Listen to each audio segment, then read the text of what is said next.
Hi, everyone. Welcome to SBR Sports Picks. His name's Jimmy the Bag. My name is Peter Loshak. Today is Wednesday, I believe, May 23rd. This is the Loshak in the Bag show for 6 o'clock Eastern Time. Of course, we come to you from sportsbookreview.com. That's sportsbookreview.com, sbrforum.com, sbrodds.com. We love doing this show. Shout out to all the regular viewers.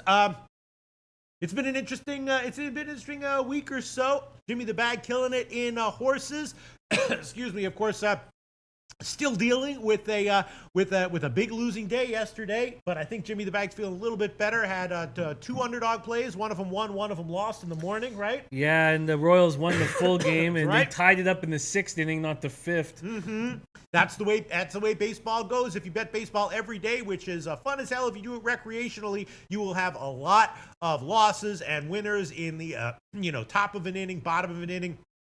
Top of the ninth, bottom of the ninth. And the part that really hurts is that if you tend to be on the right side, then by definition, luck should break against you more than it should break in your favor. Because if you're on the right side more often, then there's more, and luck is 50-50, then by definition, you should get unlucky more than you get lucky.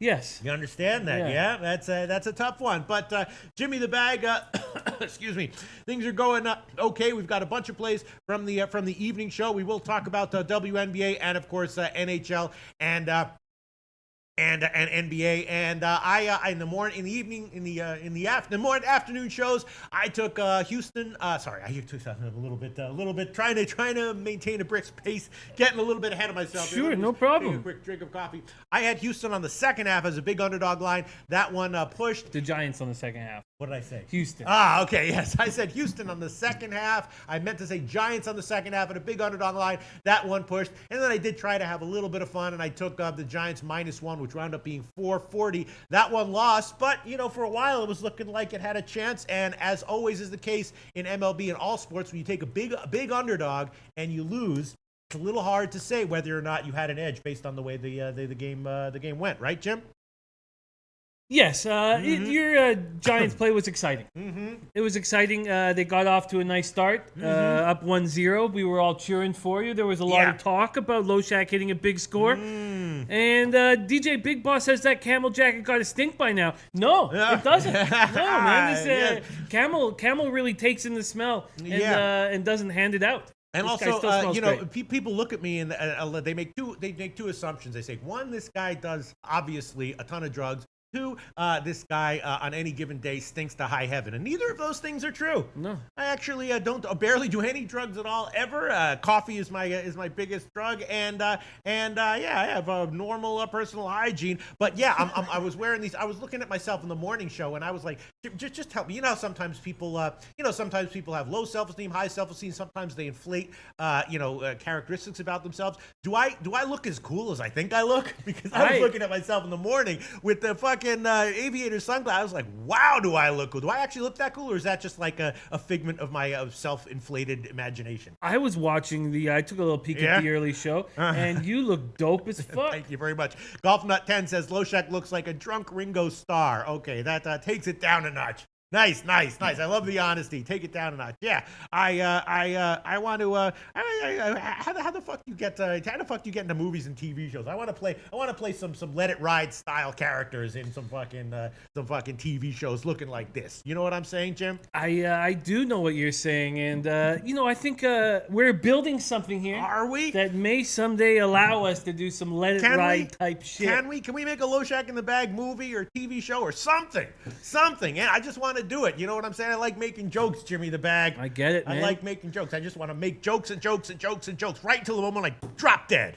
You know what I'm saying? I know. We're going to drop dead together. Yes, We've hopefully, spoken about it. Circe says, Pete, you are the coolest dude I know. Thank you so much. Kevin K says, Pete looks like a freaking Colombian drug lord. Mang. Yes, I could play a Colombian drug lord. I could play lots of things. I could play like a random, street urchin type, vagrant type things. It would be fun. We gotta figure out a way to make this fucking movie. Circe's saying coolest dude in a nice way. I lived on Echo Park Boulevard for about a year and a half, and when I was called dude, I had to start running. Very that is nice. No joke. I was egged on day 4, my 4th day there. Egged in broad daylight. They didn't even hide. That's amazing. They just egged me. Unfucking real. All right. So once again, the afternoon games went well for Jimmy the Bag. You know what I'm saying? Up a fraction of a unit. Yeah, you know that's how it goes. That's how MLB goes. No, but seriously, on a real note, in sports betting, one of the most important things to do is to look back on results and see whether you made the right call or not. Obviously, if a favorite loses, that's a pretty strong indication that you might not have wanted to do that. But if you take a big underdog and it loses, it's especially things like MMA, if you're doing reverse run lines or anything, if you're taking a big money line in college football or anything, it can be very, very tough to look back on one individual game and look at the results and try to figure out whether you made the right decision or not. You know what I'm saying? Yeah, and clearly I had two dogs, and they both won outright. Yeah. So I mean, it was close. I was close to a big juicy day, Okay. and I'll take it. Yeah, people giving me some advice and pointers, which I really appreciate. Conrado Mendoza, shout out to Matt. Conrado Mendoza says, Pete, you need to upgrade that hat, bro. Okay, I will think about doing that. I don't know. You're so hot right now. Yeah, Don't change a thing. King Rail says, "Dude means gay in prison." Yeah, I know. It's not always what you want to hear. Man, speaking of which, I've been watching some of these. Just a very quick tangent. Sure. There's a genre of videos, after prison videos. You know about this, where guys make videos talking about like their time in the clink and talking about their experiences and telling stories and giving advice. It's a pretty addictive genre of video. I'll send you some links, Jimmy the Bag. Maybe we'll shout out randomly to a couple of my favorite guys. Yeah, man, nothing wrong with guys fresh out of the clink. Yeah, man. maybe we could do an exchange thing where we guest on their shows, they guest on our shows, something like that. All right, so let's get into and Alan Action says Pete looks like a former biker gang member trying to turn his life around. I could play that. I could play that role. Absolutely. All right, so let me just pull up the MLB sheet and refresh everyone on the picks that we gave today. Let's get into MLB very, very quickly. Let's try to cover all the games. Let's start now officially keeping a brisk pace. 7 or 8 minutes of bullshitting around is okay. Now let's try to keep a brisk pace here. I'm going to take off my shades in a second, probably. One thing that Jimmy and I definitely did from memory, I remember, is we both took the Angels. Now, we took the Angels yesterday. We both took, I actually pushed on that one because I had the Angels on the second half, but they lost the full game. Native Queen was also on the Angels yesterday, so not a bad place to be. I took the Angels run line -1 at +110. I also took the Angels first 5 innings team total over 2 -143, and Jim took the Angels on the money line -114. The only other play I gave in the morning show was Colorado at +1 at +107. That was another play that a lot of people in the comment section were really liking, and I was agreeing with them all and just asking anyone who would listen and couldn't get an answer why that line moved so significantly in the Dodgers' favor. It opened at about -150 or so, and in the morning show it was up into the -170s. Everyone would seem to be liking Colorado, and I took Colorado +1. So I have only 3 official picks pending: Colorado +1, Angels -1, and Angels first 5 innings team total over 2. Jimmy the Bag, getting a little bit ballsy and taking a bunch of plays, doubling up on a bunch of plays again. He has Colorado money line +163, Angels money line -114, and he also took Baltimore first half and full game, and he took Philly first half and full game, and he also took Pittsburgh Cincinnati first half over 5.5 at +100. Those are the only picks that are hanging in MLB. Let's get to some comments. Don't understand what the deal is with that big line move in favor of the Dodgers. Is someone out for Colorado here?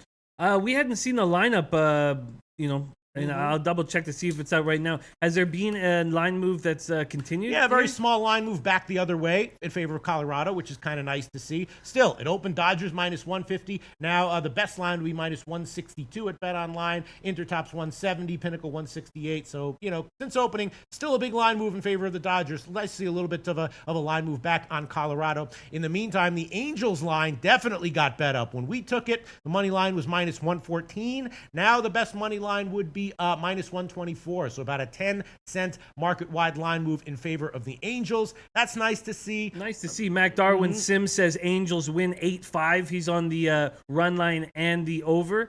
And then Mali Mal saying Angels and over. And who is it? Isan Sofagari. Oh, no, sorry. Not applicable. Says Angels should hit today. Hap was good yesterday. That's what I was thinking. So Yeah. I also have the Angels' first 5 innings team total over 2 at -143. So I've doubled up on that one. We were wondering about the Yankees as well. The Yankees just, Kobe Valentine, I believe it was, someone said that if you take the Yankees on the -1.5 line every game for the rest of the season, you probably come out ahead overall. And I would say that I have to agree with that. I've done well taking Yankees -1s and on second halves, and that line has gotten bet up. Of course, they lost yesterday as a big road favorite. Some people were suggesting that Tatis going to get touched in this start. Some people were suggesting that Texas on the first half might be worth the play, but the Yankees line has gotten bet up a bit. It's now up into the -190s. Bet Online still has a -185, so that's an interesting move. A lot of people were wondering about the Pittsburgh-Cincinnati game. I was thinking that Pittsburgh might be worth a shot here, and that line has not moved at all since it opened. And the Mets-Miami game, which we haven't discussed, which you didn't discuss in the morning show, big move in favor of the Mets as a big favorite. Now, I know DeGrom has been great, but he has had some injury, rumors bouncing around. Straley is working his way back into form. His last start was his best start, and I'm just not sure the Mets, even with DeGrom, should be a -230 favorite against anyone. I know Miami sucks, but come on. Yeah, you know what I'm they saying? shouldn't, no question about it. But DeGrom's injury was batting. Yeah. He hyperextended his elbow Yeah. batting, so that gives me less concern than when a pitcher hurts himself pitching. But I definitely hear what you're saying about that. And Jim also took Philly on the morning in the morning show. He got at -116 and almost no movement on that one either. So that's the deal for MLB. And of course, we will get into NHL and NBA later on in the show. But for anyone who wants to know, Jim took the Celtics, and definitely way more people liking the Celtics in the morning show, although there were some definite strong opinions on the Cavs. I would say it was felt like about 70-30 in favor of Celtics. Jim's taking the Celtics. I'm staying way the hell off of that game. And in the NHL game, Jim took Tampa Bay -1.5 at +207. Kind of a ballsy pick there. And I took just the first period under 1.5 at -115. I kind of like that one, and I'm going to roll with that one. And we will, of course, try to get to a WNBA tonight as well. I did cash with the unders, first half full game in the 12 o'clock WNBA game. Nice. I was thinking about tweeting it out, but I didn't. But I cashed, and we'll try to get into those. All right, what do we want to get into? Let's start with, let's just go chronologically. Yankees is a big favorite. What do you think, Jim? Let's do it. First, I'd like to give a shout out to Pink Eye Jeannie, our friend, bringing Pink Eye back. 5 for 5 in the early games. Had Milwaukee to score first, Arizona team total under 4, St. Louis first 5, San Diego first 5, and Detroit first 5 with me. Beautiful, beautiful start for our friend Pink Eye Jeannie. Let's go through this Yankees game. There's a couple games that we didn't fully break down. Couple of comments that I do want to get into, including some picks from Native Queen. We love these comments. When Hako Scoville says, "Love you people. What the fuck on the pick with San Francisco?" I don't know, Hako. Sometimes we whacked out things. That's part of the unpredictable fun of this show. You never know, right? Sure. I don't know. I ate a loss with that one. Initially, I just wanted to take the second half, which pushed, but okay. King Rail says, I'm on Cavs money line. Yes, and Native Queen. Here we go. LA Angels to score first. First 5 money line -0.5. First 5 team total over 2. I'm on that one as well. And the game money line and run line. So Native Queen all over the Angels, which is very nice to see. We are on that one. Kobe Valentine says, yes, I'll be on the Yankees -1.5, Petey. And where is that guy? Mac Darwin says, I took the Yanks at -175. I hate myself for taking that line. Why? Mac Darwin, you beat a line move by 15 cents. Yeah, I mean, I hear anything over -145. I try to push myself to take on the run line, but when you beat a line move, always good. This is a tricky game. At first, I was going to take the Yankees team total over, and then I got a little uncomfortable with it. Fister has pitched well, and Sanchez is unlikely to be playing because they have an off day tomorrow. A chance to give Sanchez 2 days rest. He left halfway through the last game when he started cramping up. Winds blowing in. Gleyber Torres hit his 4th home run in his last 4 games. Now a 7 in his first 26. I mean, God, this team just gets stronger and stronger and stronger. Sabathia has looked very good this season, but did not look good in his last start. Fister has looked much better than I expected. He seems to always pitch a little bit better than I expect him to. He 3.43 ERA, 1.37 WHIP. He's gone 3-4 with a 5.56 ERA over 7 career starts against the Yankees. Last year, though, he pitched pretty well against them with the Red Sox, 1-1, 3.72 ERA. He has a 5.14 ERA at home and a 1.90 on the road. And that's why when I was done capping this game, I was going to take the Yankees team total over. And I decided not to. Fister is just kind of tricky. and I'm staying off of it. And here we go. Anthony L says, I said it in the early show and I'll say it again. Rangers' first 5 team total over 2 is the best play of the day in MLB. No other angle in this game has much value. He's not talking about best play of the game. He's talking about best play of the day in MLB. Rangers' first 5 innings team total over 2. Anthony L, not at all a believer in CC Sabathia.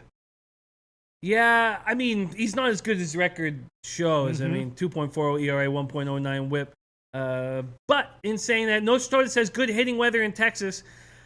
I was close. I mean, I wonder. Let me see if they've brought out the lineups yet. Let me take a look. Yeah, and then while you're doing that, I will look for some other comments, which I love to read about. Let me see. Let me see. Kobe Valentine saying some nice things about Straley. Yeah, I mean, I'm not saying Straley's a lights out kind of guy, but he's improving. He's coming back, getting healthier, and a huge underdog line here. -110. Nostratota says Sanchez is the absolute worst pitcher in the show. That bad? I don't know about that. He's pretty bad. How this guy made a video game cover is lunacy. Nostratota, to put it mildly, not high on Sanchez tonight, and backing our plays on the Angels as well as Native Queen and anyone else who's on them. I'm surprised to hear that extreme. I'm surprised to hear that extreme. This guy led the league in ERA 2 years ago. Yeah, I mean, Nostratota does day drink, which he's been perfectly honest about that. This is not a secret, right? I'm not revealing any secrets here. He admits it all the time. So. It's possible something could be involved there. Kent Davies says, no, I made Jimmy laugh. You know, the highlights of my shows, the highlights of my life. That was also a good high five. Making Jimmy the Bag laugh is the highlight of my show. It's a pinnacle of what I can do here. No Charlie Blackmon for the Rockies. Is that, no, that's a question mark from Kent Davies. Okay. Let's see. Eric Sniffen says, I agree with the Angels. They should bounce back. Yes, I agree with that one. Nostratota still saying the line's way off in the Angels game despite the movement. Not applicable saying Angels should hit today. Justin Searcy says Maeda is hot against the Rockies. Let's see. Other comments, Kobe Valentine, Philly's damn good at home. I've been advisor to fade Lester this year. Just isn't the same, but the Cleveland pen keeps me from making a wager straight up. I'm not, I mean, the Cleveland has a bad pen, but I'm still not totally sold on that Cleveland should be this big of a dog. Let me see. Kevy K says Arrieta and Lester numbers lie. Kevy K believing that Arrieta and Lester are not nearly as good as their numbers have been this year. We've heard that about Arrieta from a bunch of people this year, and Kobe Valentine agreeing with Lester. Let's see, what else do we have here going on? What else? I'm interested with Kobe liking Straley and that giant number against very dangerous fading DeGrom right now. But Straley I do expect him to continue to pitch better. He did earn his first win, 7 scoreless against the Braves, and that's a tough team to pitch against. That's impressive. 1-1, 3.48 ERA and 4 career starts against the Mets. And what a giant number we'd get to fade DeGrom. Oh shit! I was just gonna say King Rail when I was talking about the prison videos. Yeah. King Rail said, "Yeah, I watch that shit on YouTube, Pete. LOL." And I was about to say that Big Herc is my favorite, and then right below that I see Marshall Purdue fresh out with Big Herc. Big Herc is awesome. You should watch Big Herc's videos. I'm in. And also 23-1, 23 and 1 is a great one. But Big Herc is the best. Big Herc is the best. All right. Moving on. Now I'm going back for some Isan Zolfagari says false flag for sure on Atlanta. I just went to comments that were a long time ago. Now I'm going to the most recent ones. Farouk's asking if any hitters are missing for the Pirates. And Farouk, it's just they've been putting out this pretty ugly lineup. I mean, you take Marte out of the lineup and it just starts looking ugly, regardless of how well Meadows has looked to start off. So they got Jay Hay leading off, Polanco second, and then Francisco Cervelli. I know he's hit 6 homers this year, but batting third on the Major League Baseball team. Josh Bell fourth, Dickerson fifth, Colin Moran sixth. Moran's been hitting pretty well. Then Meadows, Mercer, and Cool. So interesting. I have the over 5.5. Did you make a play? In what? Are you fading Bailey? On the Pittsburgh, obviously, Homer Bailey, we have once again a 2.5 on the first 5 innings team total. I want to take a shot with Pittsburgh. Is everyone in for Pittsburgh?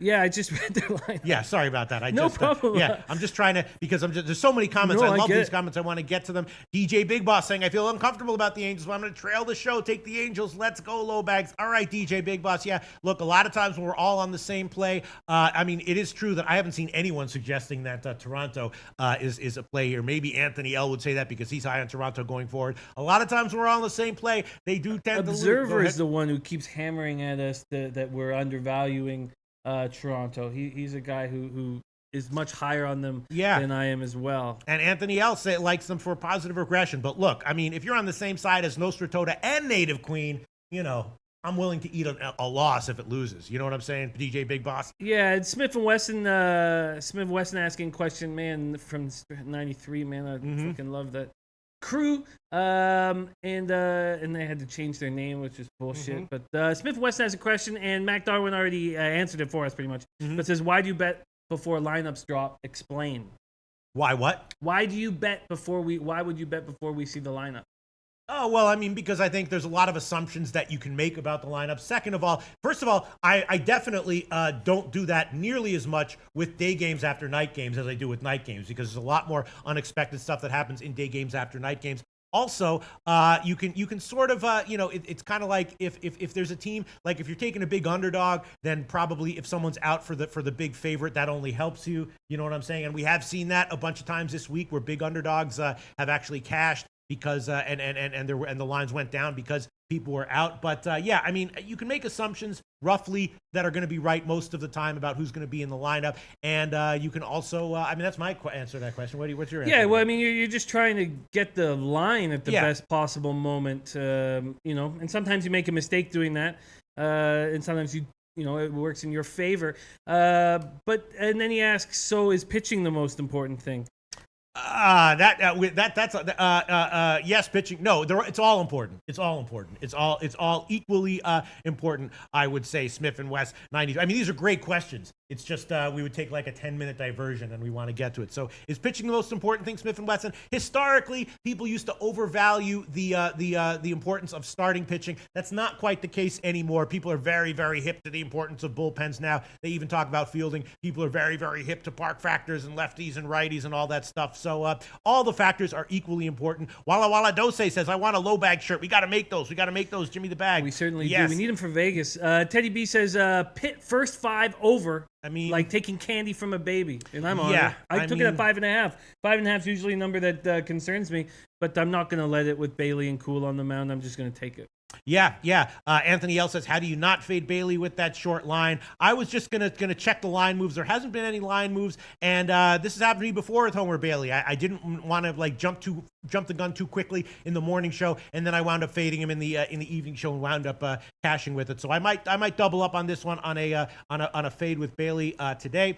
Brandon Cummings says, I like the over in the Cubs game. The links on the spread, we will talk about that. They are a huge favorite against Dallas. I like the over in the Red Sox game. That's an interesting one. On my personal sheets, and I did actually bet that one a little bit, I did take the over in the Red Sox game myself. Now it's Price against Archer, obviously two big name pitchers. Yeah, I want to break that game down for sure. He took the New York Mets on the money line. Okay, hopefully you got a good line because that line has moved significantly in the Mets' favorite. And the Yankees on the money line. I hope you got a good line on that one, Brandon Cummings, with that line has also moved on the Yankees in the Yankees' favor. And Mac Darwin not happy about his play on the Yankees, even though he beat the line move by about 15 cents. I think minus 175 with the Yankees is fine if you think that Fister's going to get touched. We got some action coming in from our cappers. Tony Soprano, he has his action today, and he wants you to write it down. That's how serious he is about it. Okay. Is Celtics -1. Okay. Yankees run line. Okay. Tampa Bay puck line. I can remember all that one. And Jimmy the Bag is on Tampa Bay puck line and Celtics. And I am definitely leaning one way or another to taking the Yankees here. Although Anthony L really likes the Rangers to hit CC. Not necessarily saying that he likes the Rangers on the first 5 or the full game money lines. Just that he likes the Rangers first 5 innings team total over. JK, go ahead. Sorry. Then we have Parlay Poppy play of the day, which is exciting. I'm very excited to read it. Over 2 runs, first 5, Tampa versus Boston.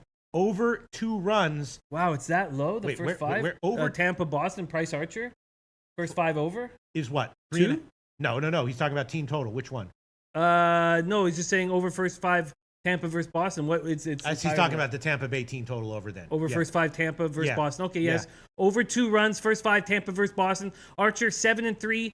to the over and has a historically bad record against this smashing line. So he can't be, because he's talking about how bad Archer is. So he can't be. So he just got a great line. The first 5, I think, is 3.5. Oh no, not 3.5. It's probably it's probably about 4 or 4.5. Really? Yeah, Jarvis. We'll check this. We're getting a little bit discombobulated here. Let's focus. Keep a brisk pace. But I just love to read all these comments. Miami. Jarvis Wilson says Miami first half under 4. My play of the day. I mean, yes, that's very tempting. Obviously, two very weak lineups. Isan Zolfagari. Wow, out of all your plays, Jimmy, over 5.5 is my favorite. Winning starts today now, buddy. He's talking about the first 5 innings over in the Pittsburgh-Cincinnati game. I love Isan, man. Native Queen likes. She's doing a parlay. Pittsburgh first 5 over. I don't know if she means team total over or just the first 5 innings over, but Pittsburgh first 5 over and LA Angels so she means just the first 5 over and LA Angels first 5 team total over. So Native Queen likes the Pittsburgh game first 5 over along with you, Jim, and the LA Angels first 5 team total. My fault. I screwed that up. Poppy was on Boston team total over 2. Right. Okay. First 5. Okay. To touch Archer. And Melos Palos Way on Pittsburgh team total over. All right. So basically, there's a lot of agreement here. Native Queen agreeing with my Angels first 5 team total over play. She's agreeing with your Pittsburgh first 5 over play. Isan Zolfagari likes that one as well. Let me see some other comments. Justin Searcy, I like Pirates. Yes. Let's see. Can what we else break down this Price Archer matchup? Go for it. I'm interested. Maybe that's a great play by Parlay Poppy. Archer going up against his mentor, right? Price, and that makes me think, just from a character standpoint, that they're both really going to step up and really try. Both pitchers' ERAs are a full run higher than last season. Price 4.44, 4.38 ERA, 1.27 WHIP, coming off the best outing of the season. Complete game gem. I mean, it was almost a complete game shutout. There was it was like a strike away before, I believe, what's his name, hit a 2-run homer with the DH there. Archer 3-3, 5.01 ERA, 1.35 WHIP through 59 in the third. He does not look good this year. He last pitched against the Red Sox opening day, lasted 6, gave up 4 runs on 6 hits. Rays ended up winning that game late. 4-4 with 3.47 ERA in his career versus the Rays. Or excuse me, against the Jays, or the Red Sox, sorry. No, sorry, that's Price. Price is 4-4, 3.47 ERA in his career versus the Rays. And then Archer, 2-12 against the Red Sox, 5.49 ERA. Poppy's right. This guy gets touched. Yeah. Yes. First 5, 2, over 2. Yeah, that might be a nice spot. It's definitely tempting. This is an interesting. Kent Davies says, I lost consciousness after donating blood today, and I had a vision. Pete Loshak urging me to consider a reverse mortgage. Oh, wow. Kent Davies. Do great it. comment there. Very nice. Yes, very nice. All right, Jimmy the Bag. Minus 110 Nostra Toter. Good hitting weather in Texas, he says. All right, what do we want to do here? Well, I wouldn't mind breaking down some of these games a little more before I just make a quick decision. What do you think's going to happen in the Plutko-Lester spot? Plutko looked great in Columbus this year. Yeah, Is that fair to say? Great, 0.82 WHIP, 26 years old. He should be ready for this. This is a spot in a rotation that he's not under a ton of pressure. He's going to get a couple chances to take this start or this spot off of Tomlin. And you see this a lot of times. A lot of times these guys from the minor leagues, they come up. We saw it with Faria. A lot of these guys come up and they'll string together 1, sometimes 2 or 3 really nice eye-opening starts, and then the regression starts to kick in, and then you start to fade them. But yeah, I would not at all be surprised if Plutko has a great start here. Yeah, and Lester's always pitched the Indians tough, but the Indians are now smashing lefties. Yeah. Smashing them. Hitting 270 with an 803 OPS. These were the 2 games that I had real trouble with. The Price versus Archer, Plutko versus Lester. But in saying that, I do think that that might be a great spot, taking the Red Sox for team total overs. Yeah, I mean, it could be. That's Alan Action says, I like the Rays, but there's better games tonight. I'm off of it. Let's see this. Tomarino Tomor. Cleveland hits lefties hard, and the Cubs haven't seen him. I think Cleveland has value at plus 160. That was my sense as well. Kobe Valentine. Archer's 11-24 at home past 3 seasons. Wow, Kobe saying Indians live dog alert. Kevin K saying Tribe reverse run line. Yeah, I mean that's how I was thinking. Of course, Lester is a capable, reliable veteran, but there are people who are suggesting that his numbers may be inflating his value right now. And Kobe Valentine also says Archer is 1-8 against Boston last 3 seasons with a 5.15 ERA. Conrado Mendoza likes the under in the Cubs Indians game. CC Fitness expecting the Red Sox to go off tonight. And Captain ain't easy. Says Jimmy and Pete, you guys are great. Keep doing your shit. Love the show. Very informative. Thank you so much. I would spaz out a little bit more to that comment. Easy. Captain ain't easy. I would spaz out a little bit more to that, but right now I'm trying to make some decisions here. Do I want to fade Homer Bailey? I think so. Do I want to take the Indians? I think so. I don't know. Nick Dial saying the under is low-hanging fruit in that Boston Rays game. The umpire in the Boston game is 1-6 under record. By the way, I have made a decision on the Boston game. I'm definitely going to pass on that one. I can understand why people would take the over. I can understand why people would take team totals one way or the other, but I'm going to pass on this one. Bill Marino says the only issue is the Cleveland bullpen, but at plus 160, I think there is value. I mean, the Cleveland bullpen was good, though, to start the year. They've been terrible since, but yeah. Now we have a decent sample size and they're terrible. Yeah. I mean, they only lost that one. They only gave one of their studs, so-called studs, over to the Rockies. I'm surprised that they're as bad as they are. Yeah. All right, we gotta make some decisions here. I gotta make some decisions here. I'll tell you what I'm rolling over in my head. I'm definitely rolling over, as always, Yankees on the second half. Although the market's catching up, it's minus 185. Definitely rolling over in my head.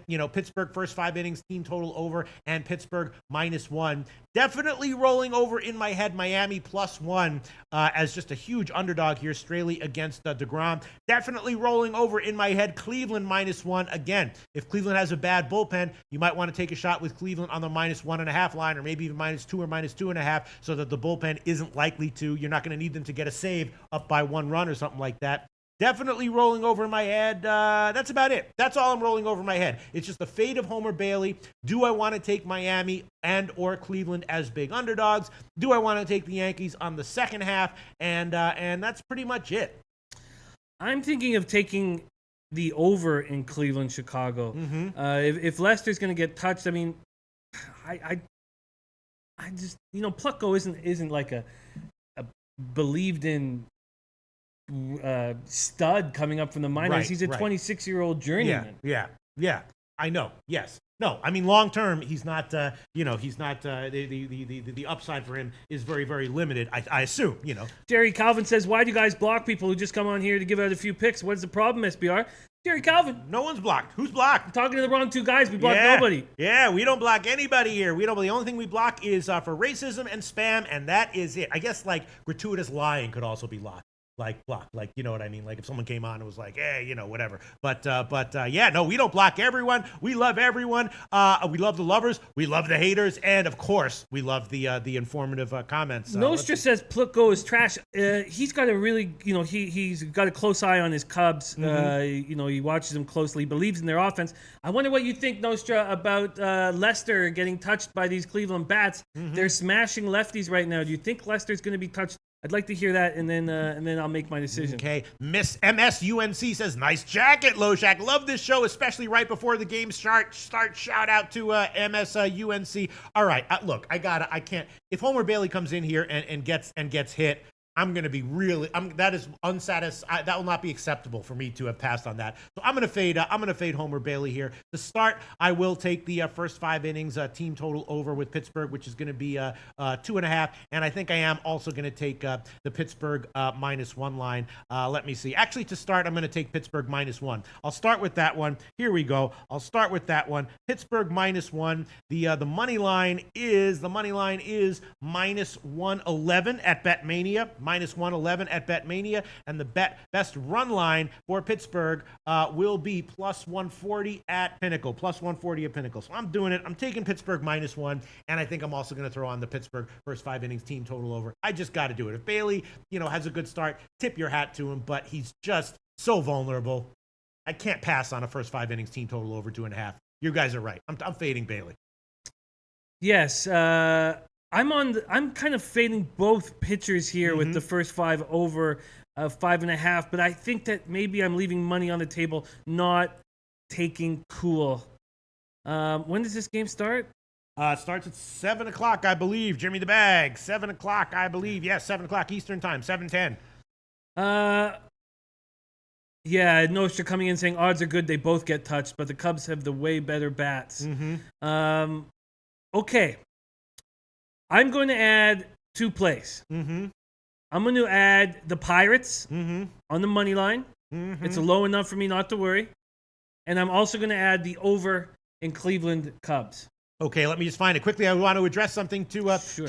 Bill Buttlicker. Okay. Says Bill Buttlicker beat UFC this weekend again. Yes, and Bill Buttlicker, we're moving the Andreas Hale calls now to Thursdays. That means we'll have one extra day to talk about UFC, and probably tomorrow, definitely at the very least in the afternoon show, I will be talking about UFC Fight Night 130. Darren Till is fighting. That's an inch. Darren Till, he's been on my radar for a long time, Jim, and I never give preliminary fights except for a bunch of events ago where I was like giving Darren Till in preliminary fights. Yes, Bill Buttlicker, I'm looking forward to that. Andreas Hell will be tomorrow. All right, so what do you want, Jim? I'm going to take the Pirates. Okay, on what? The money line? Yeah. All right, Jim's going to take Pittsburgh on the money line, and that will be minus 111 at BetMania. But maybe the better play, sorry to stop you, but maybe the better play is the Pirates' first 5. Because I kind of like this Reds bullpen. Yes. And I don't. If the advantage is Homer Bailey, then why would I? I think I should just take him first 5. If you want to start going down that road, then why not just take him first 5 team total over instead of the first 5 money line? Yeah, you're right. You're right. Okay, I will take. And you said it was 2.5. 2.5 minus 127.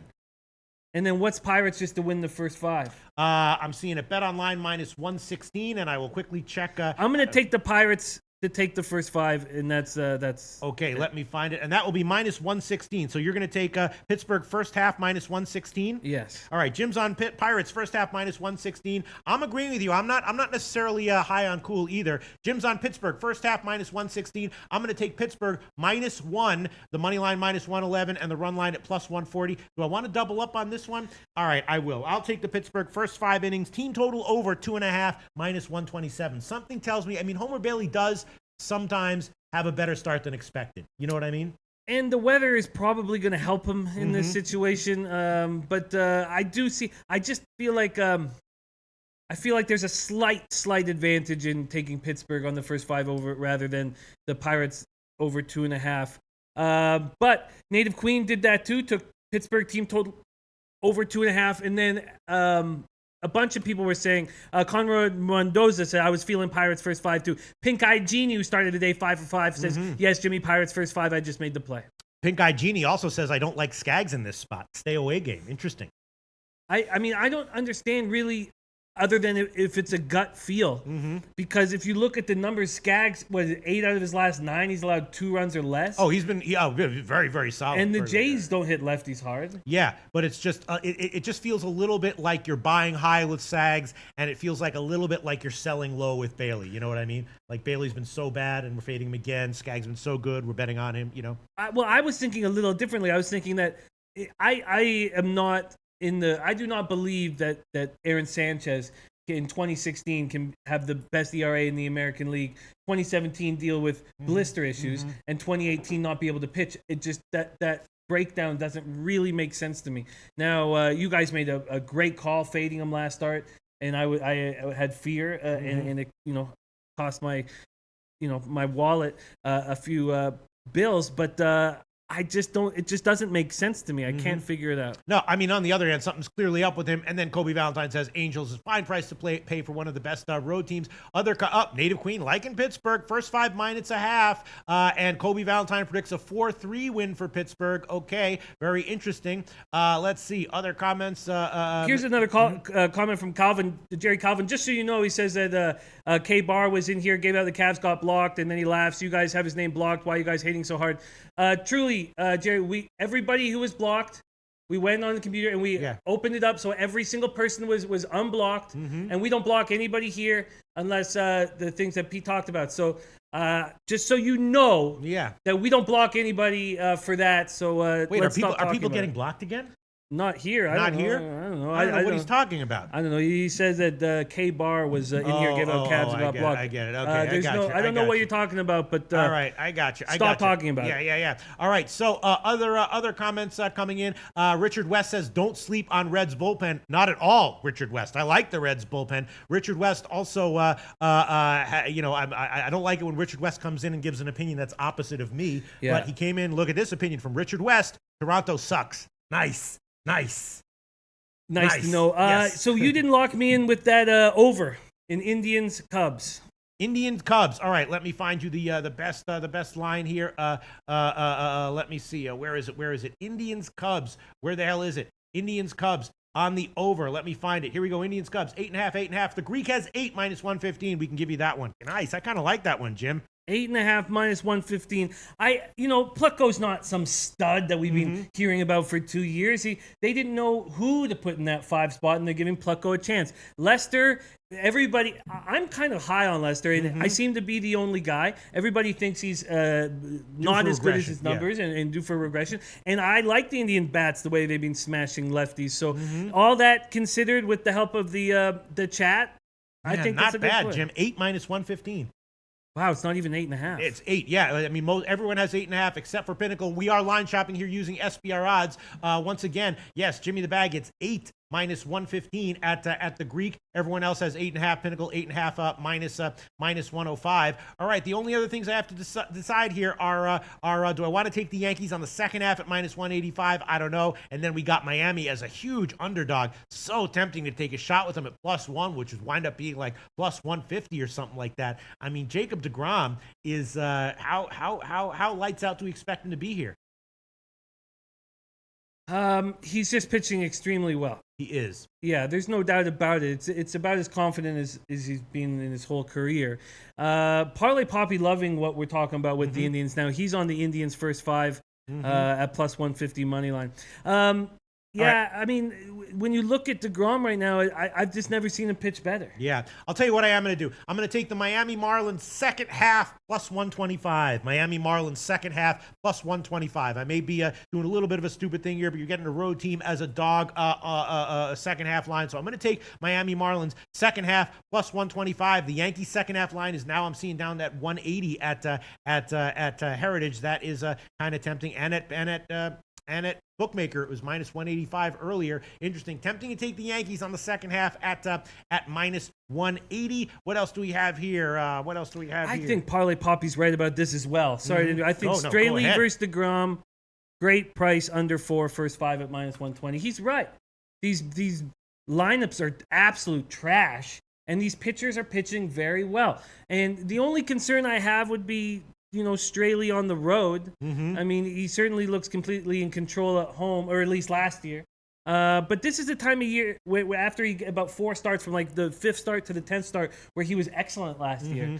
I think that's a great play. I think Parlay Poppy's bang on. Could I see what? I'm going to take it. I'm going to take. Yeah, I really do. I think these pitchers are in complete control. Look at these lineups that they bring out. They're terrible. It's just to me, it's very, very. I have to really be liking first 5 innings under to take it at 4. Because so many things can happen. You know what I'm saying? Yeah, but I mean, I hear you. Yeah. I hear you, but I think that I just needed more time. So you really want this one, Jim? I do. I really do. Okay. Here, Tomor comes in and says, I'd lean under, but I don't trust Straley off a 7-inning, 3-hit start. I'd rather take Miami team total under. And Yellow Jesus saying Straley's going to get touched tonight. Okay, maybe you know what? Give me maybe Straley last 3 years, 14-4 at home, 12-14 away. But he is a solid pitcher. Okay, you know what? I'm gonna hold off. Oh wait, this game starts in 15 minutes, doesn't it? Yes. 4 is low. What's the Marlins team total under? Is it 1.5? The Marlins for the first 5 innings. Yeah. Let me find it. Here you go. Marlins team total under. Team total under Miami Marlins. Yes, 1.5 minus 136. Wow. Look at that. Yeah, I can't. Okay, you know what? I think it's a good play that parlays on, but you were right. I've been looking at this game all day, and if you're going to take an under 4, then you should have been on it the whole time. Yeah. And I'm not. All right, so far, the plays we have added, Jim has added just 2 plays. Pittsburgh, first half, -116, and the Cleveland Cubs game, over 8, -115. I have added 3 plays. Pittsburgh, -1. Pittsburgh, first half, team total, over 2.5, -127, and Miami, second half, +125. Another thing that's interesting, Anthony L. likes Texas to hit Sabathia, right? Obviously, Fister against the Yankees lineup. Probably a little bit of offensive results there. The first 5 innings on this one would just be 5. What about the over? It's just 5? Yeah. I thought it was 5.5 when I was looking at it this morning. No, 5 -116 at Pinnacle, best line. It screams over to me, but Fister's got the better of me as many times. It's almost like a coin flip now. Like, I just can't trust fading Fister, and I can't trust the Rangers lineup, and I don't trust Sabathia. It's just, yes, if I had to make a play, I would certainly make the first 5 over, but I just, I got destroyed last night, and I just don't know if I want to put my money on these guys. These are vets, but, Nostra was saying that it's a great weather for hitting, but my site says the wind's blowing in. It is a little bit. Decent. Yep. About I'm seeing about a 7 or 8 mile an hour wind blowing in at Texas. Now, a lot of times in Texas there are winds blowing in that don't really matter as much as they do in other parks, like in the Cleveland Park or whatever. But yes, there is wind blowing in, and it's kind of on the hot side though. It's going to be in the upper 80s, and that's the start. Man, oh man, CeCe's going to get touched. Anthony L. loves it. Fister against the Yankees lineup. I would think Fister would get destroyed, but he's proved me wrong at times. I remember last year I was certain he went into Cleveland. I was certain he was going to get touched, and he almost threw a complete game shutout. All right, I'm going to take this one. I'm going to take the first half over 5 -116, even with the wind blowing in. I'm taking it. I'm adding that one on. Yankees, Texas, first 5 innings, over 5 -116. And Nostra backing you says winds blowing in Arlington don't matter. Yes. That's in general accurate. Yes, I would agree with that. You see, I know my shit, Jimmy the Bag. I know that, man. I made a comment. There you go. Nostratoda comes in and says and agrees with me. Shout out to Nostratoda. Shout out to Nostratoda. Props Profit likes Yankees to win by 3 or 4 runs. Mac Darwin again on the Yankees. All right. Tom Marino says Yanks have hit athletes much harder. That's true. Fister is hard to predict here, in my opinion. That's true. But if Anthony L is right and CeCe gets knocked around a bit by Texas, then to at least get a push on the 5, you're only going to need a little bit from the Yankees, against Fister. So I'm going to take it. And once again, if it loses, that'll be okay because I money manage appropriately always. And I check the odds. It's -116. I'll lose 1.16 units, which is fine on this risk. I get it. I get why you like it. I'm going to have to send in my Pirates bet, so that's going to take me a second. The only thing that I just want to make sure that we touch on before we move on and is the last game I don't believe we've broken down is the Mariners Athletics game. Gonzalez versus Gossett. Nostra thinks that Gossett is batting practice, and I know in the major leagues he's been poor, but God, he's looked so good in Nashville this year. 4-0, 1.63 ERA, 1.09 WHIP. Now, it seems like something changes when he comes up. Both these teams have been decimated by injuries. Marlins aren't going to have Cano, Cruz, Gordon, and now Haniger is going to be out of the lineup. And the A's just put Chris Davis on the DL. I still thought the wind blowing out, just like it was yesterday, that these guys could still hit. They could still hit the over. And you know that I've been high on Marco Gonzalez, expecting him to become the pitcher that, because when he came out of Gonzaga, everyone thought he was an absolute stud. And at this point, I had no play on the game. And he's a guy who gets a lot of grounders, right? So when he gets that working, if you get your ground ball pitch working in MLB, that's the kind of pitcher that can just stack good start after good start. Because like I've said before, I remember people used to say about Chen-Ming Wang. They would say that you knew what was coming and it was still just hard to hit those heavy sinking fastballs. Yeah, JK says Mariners were beat up last night, still pull out the win. And then Tormore says the Mariners lineup is playing Pee-wee players. Kobe says Oakland 0-4 in last 4 games versus AL West. Nostra says love the over. Davis gone hurts, but don't see how these pitchers don't get tagged. Favorite over of the day. And Christopher Carter says, what's the humidity in Arlington? CC is getting older and heavier by the minute. He sure is. Happens to the best of us, Jimmy the Bag.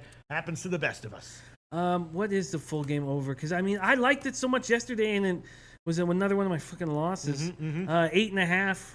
All right, in the meantime, we do have the WNBA games going on in about 10 minutes, so I would like to get to that before we get to the NBA and NHL playoff games. Jimmy the Bag, are there any other plays you want to get to? No, if I make a play on the over Mariners Athletics, I'll tweet it out and tag you. At this point, I'm not going to do it. Their lineups, this Mariners lineup just seems so weak. Yeah. And I do think that Athletics lineup still has pop without Chris Davis. And Notion and I were talking today about how underrated Chris Davis is as a power hitter. Okay, why don't you do that, and then I can send in my power. All right, so first I'm just going to review the 7 o'clock games. Then we'll go to WNBA. Then we'll go to the playoff games. Then we'll come back maybe to the other MLB games. Once again, Yankees, Texas. Yankees are now minus 200 at Pinnacle, so that line is just headed up. I took the first 5 innings over 5 in Yankees and Texas. A lot of people on the Yankees, and that line is moving up. I'm not going to take the Yankees on the second half here. It's a big line, minus 180. Atlanta, Philly. Jim is solidly on Philly. First 5 innings and full game.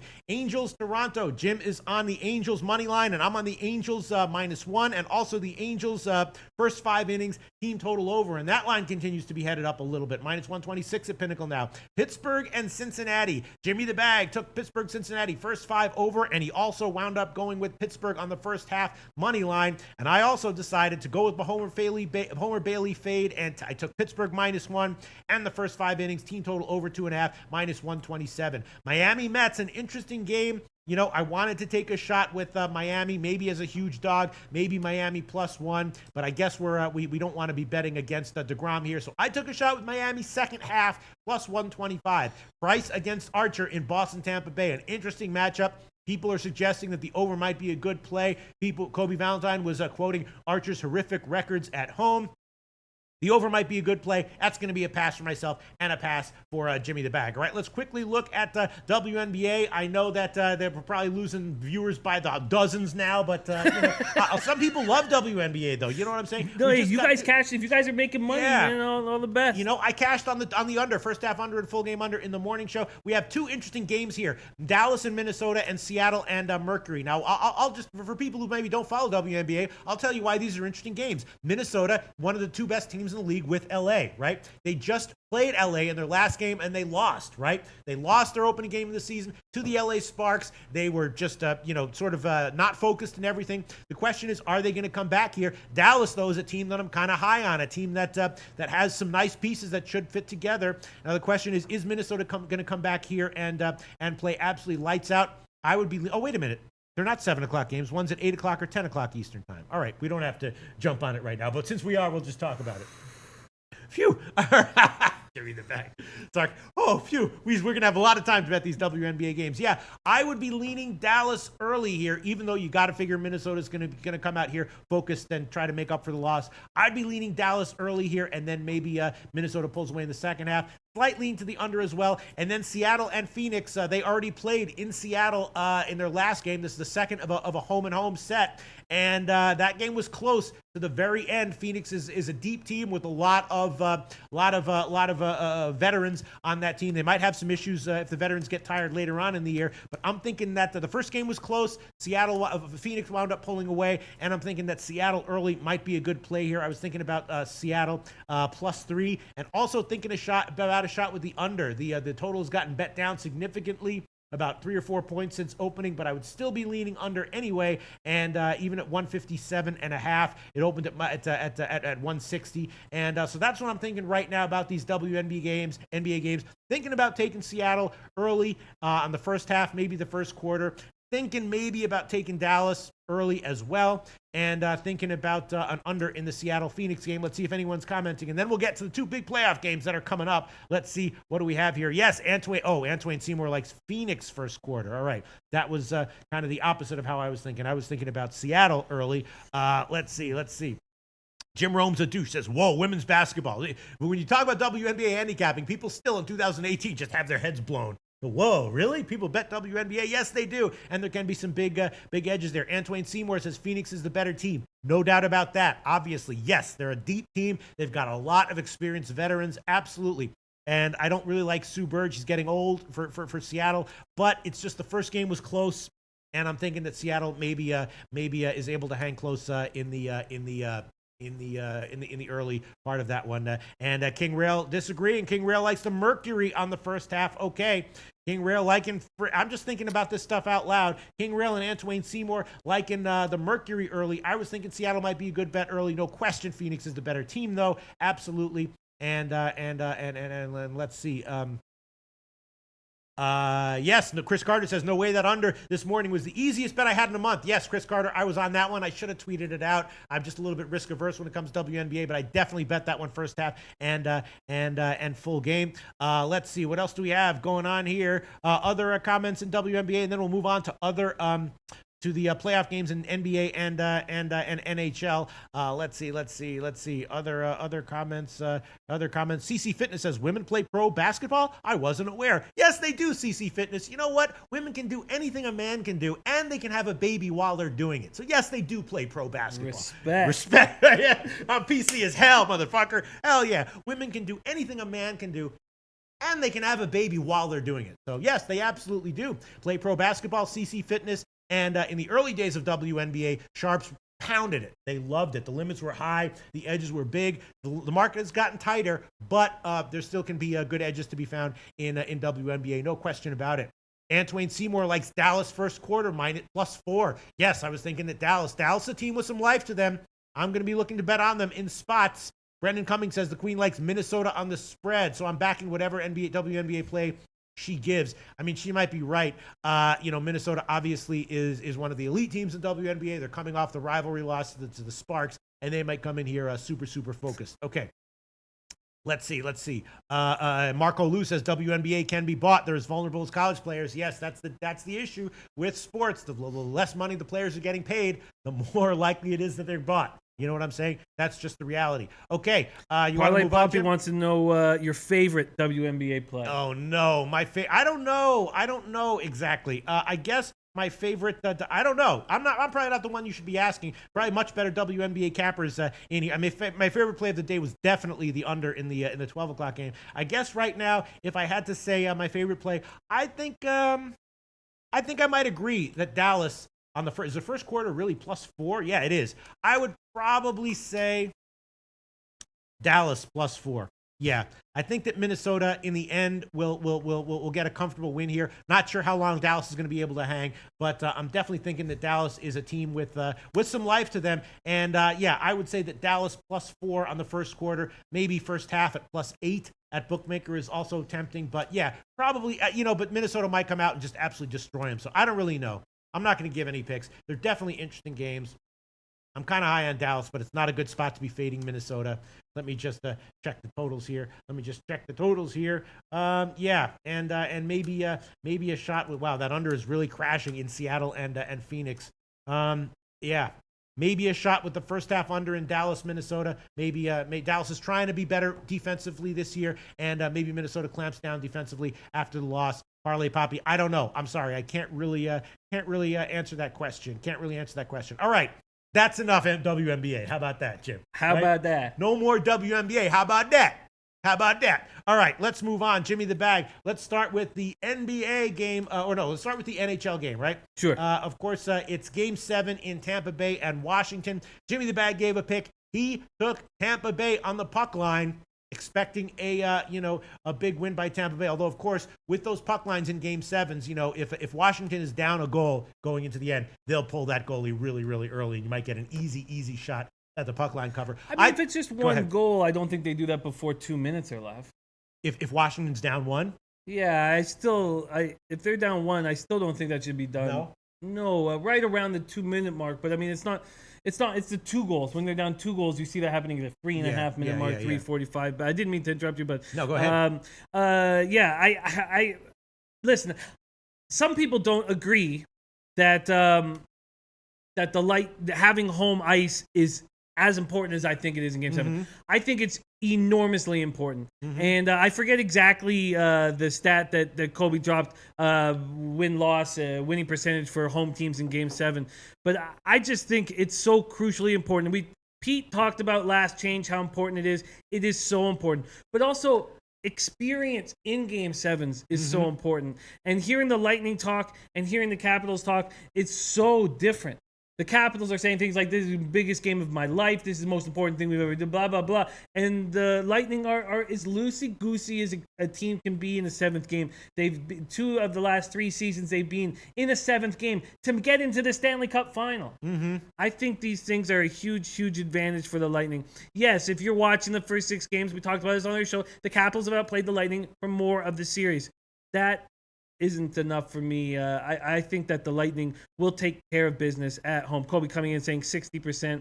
I really do believe that the Lightning will take care of business tonight. Okay, Tomarino Tomer says, I can see the case for both teams. Obviously, a Game 7 in the conference finals, you're going to be able to make a case for both teams. But to me, Backstrom is healthy now. There will be fewer whistles. Washington is also the more physical team. That's true. I'm on Washington plus 125. Very, very interesting. Predictions guy says Tampa Bay wins. Antoine Seymour says Lightning and the over. Lock it in. Yeah, I wouldn't want the full game under on this one, but I did take the first period under. I got it at minus 115 at Bookmaker. It is now down to minus 125 at Bookmaker, minus 132 at Pinnacle. So I beat the hell out of that line move on the first period under. That's my only play on this one. First period under. And if I hadn't already bet it, I'd probably take a shot even at minus 125 at Bookmaker, minus 132 Pinnacle. I kind of really like the first period under. Again, it's a play that if it loses, I'm fine with it losing. I really like the first period under on this one. Jimmy the Bag, and I wouldn't want the full game under. That's for damn sure. And especially at this line.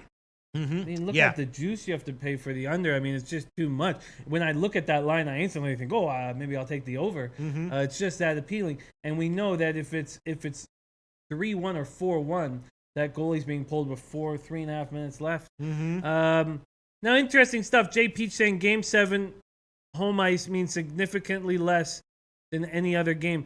And I don't agree with that. I don't think that's the case, man. I don't. I think it's a huge advantage. Young Vaughn says it's a new year. Jimmy, stop looking at the past. Caps will win. That I cannot, that's the thing I'm more understanding. I'm not, this is no disrespect to you, Jay Peach, you're a great capper, but I don't believe that. I think that it's enormously important to have home ice in Game 7. Enormously important. Anthony L says, I bet the Lightning to win the series plus 110 after Game 1. Nice job, Anthony L. So I'm just going to ride that one. All right. So yeah. I guess there's nothing more to say. Jimmy the Bag is on cases can. Mohamed Joma liking Washington, predicts a final score Washington 3, Tampa Bay 1. So he's liking a lower scoring game. I'm on the first period under, just the first period under. Jimmy Darcy Tretienne likes Caps money line. Jared Schrader likes over 5.5. Mally Mal leans Caps over 5.5. Bolts money line and under 5.5 for me, Mac Darwin. All right, so disagreeing opinions here on the side and the total, which is to be expected. I'm just on the first period under. I got it at minus 115 in the morning show. Jim is just going to be on Tampa Bay puck line. He got it at plus 207. Let's see if that line is moved. My guess is not at all. Yeah, very, very, very, very little.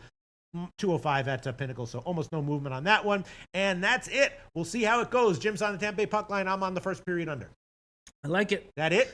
That's it. Let's move on to NBA. Now, this one is, I have no pick on this one. I had no pick on the game last night, and I don't think I'm going to give a pick. Jimmy the Bag did throw his hat in the ring with all the people liking Boston. Obviously, Boston, 2 massive blowout wins in their first 2 home games of this series, and they did open as a 1-point dog. Now they are a 1 or 1.5 point favorite, and Jim took the Greek line at plus 1 in the morning show. Now the Greek has come around. It's minus 1 at the Greek, so there's not even any pick'ems here. Obviously, as of right now, the market has been favoring Boston. It's now minus 1 everywhere. Heritage, Bookmaker, and Betmania all the way up to 1.5 already. So pretty clearly, in the morning show, again, there were pick'ems, and the Greek was holding tight at plus 1. Now the Greek has changed their mind. Now they're at minus 1, and they're 1.5. So market like in Boston. Let's see, line movement on the total, not much at all. Opened at 206. That's right where it is right now. Some places with 205.5.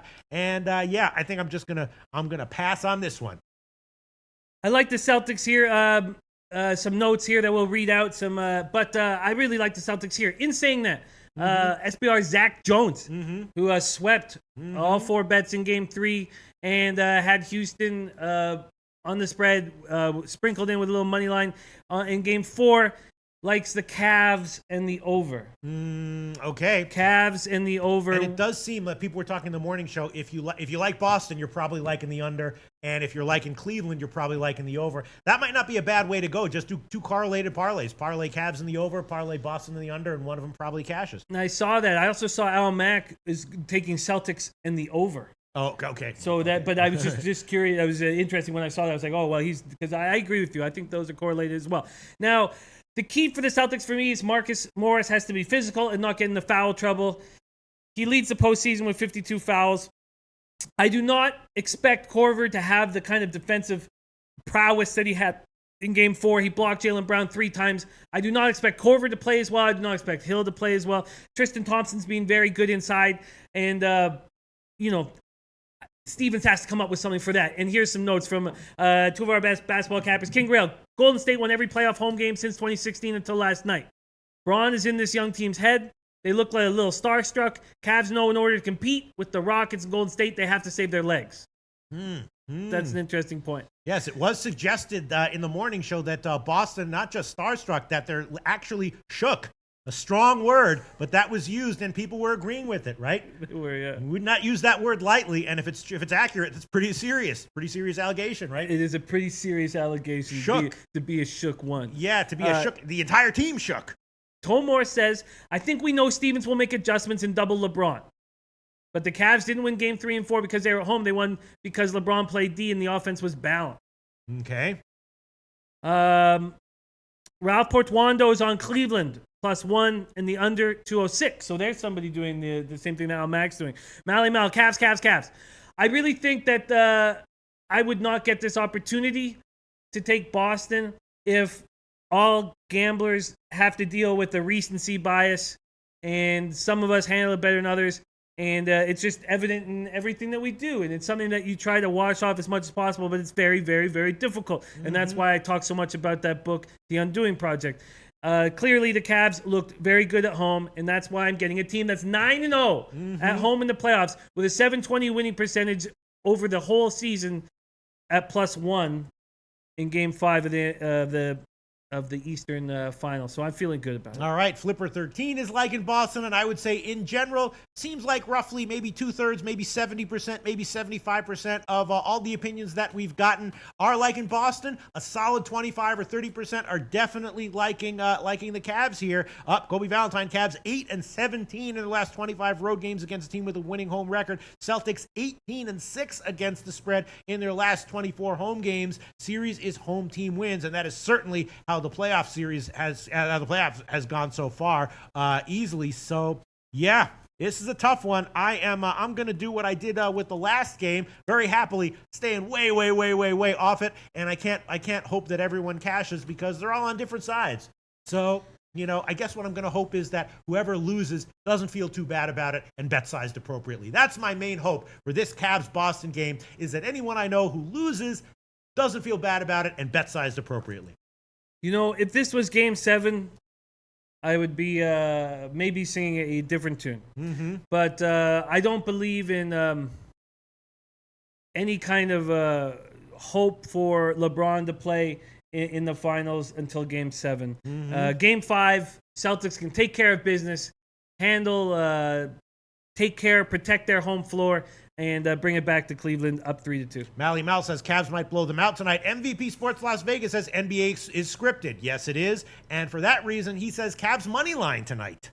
Warriors versus Cavs every year. We already know this. Other people were saying that the NBA is scripted, so it's Game 7 where they're going to hand it to the Cavs if it comes down to that. That would be that would take a lot more care. And obviously, I'm comfortable with taking the Celtics here in Game 5. We'll see how it goes. The market has certainly moved in that direction. We could talk about this for another half hour. We could talk about this until the game tips off at 8:30, but we're not gonna. Once again, Pat, go ahead. Cavs turned the ball over 19 times at home. They're gonna turn the ball over 20 times tonight and lose the game. And then Nostra has a question. Says, Pete Jim, what about taking both Cavs and Celtics to win exactly 4-3, both at +200? So you're betting the game goes 7, right? But when you do that, a lot of times when you do that, if you work out the math, that's actually a pretty big favorite line. I think I would have to work out the math on that one.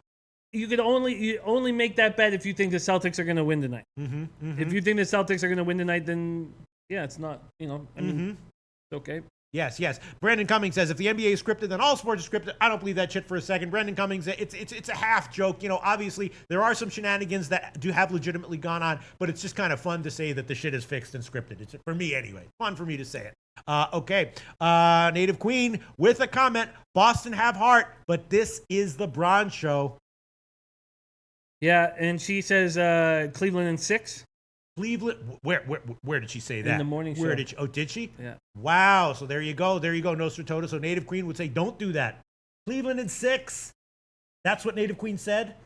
That's what Native Queen said. Man, if Cleveland wins in 6, we're gonna be like, she did it again. She did it again. Because it does feel like it has 7 games written all over it, right?